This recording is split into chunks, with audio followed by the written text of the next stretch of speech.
The most important message on the World Water Day is that now we know that the world has entered the era of global water bankruptcy. This means that we have more and more systems around the world, river basins, aquifers that are going into the state of irreversibility, meaning that the old normal is gone for them. This is, of course, not a pleasant reality, but it's something that we have to face it sooner than later. Admitting honestly to this failure gives us a chance to fix what can be fixed and prevent further damages. I think we need to elevate water, awareness of water and water issues to the level of carbon dioxide. We need to elevate that within the global discourse. The other is the importance of groundwater globally. Again, underappreciated, unseen, undermanaged, and overexploited. The most important issues around water are basically the issues regarding the irreversible, to some extent, pollution of the water bodies, the diminishing of the water quantities, the effect or impact on the water cycle, and of course, extreme weather events. So all these are for me really important issues, and they are issues that are caused by different kinds of activities in society.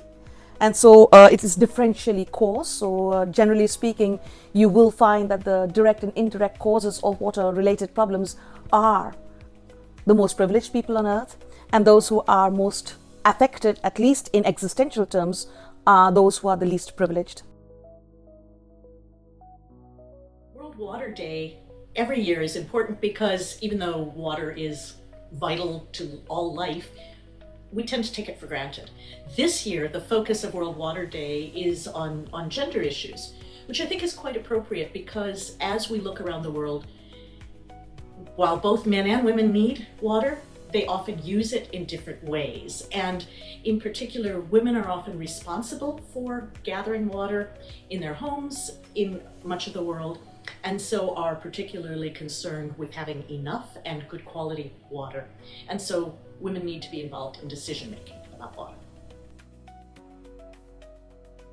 Groundwater, which is the resource that is less visible, and it's also much less understood. So basically to be able to lay out how the groundwater system works and how important it is for all today food production and how it relates to surface water, that is something that should be made more clear in World Water Day.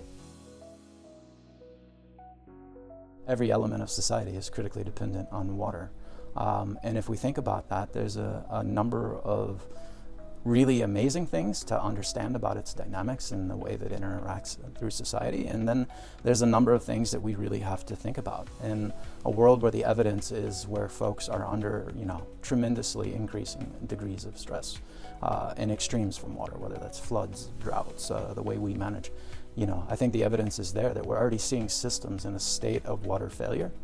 And I don't see that necessarily getting better faster unless we really carefully connect the science to the societal impacts and actions that we need.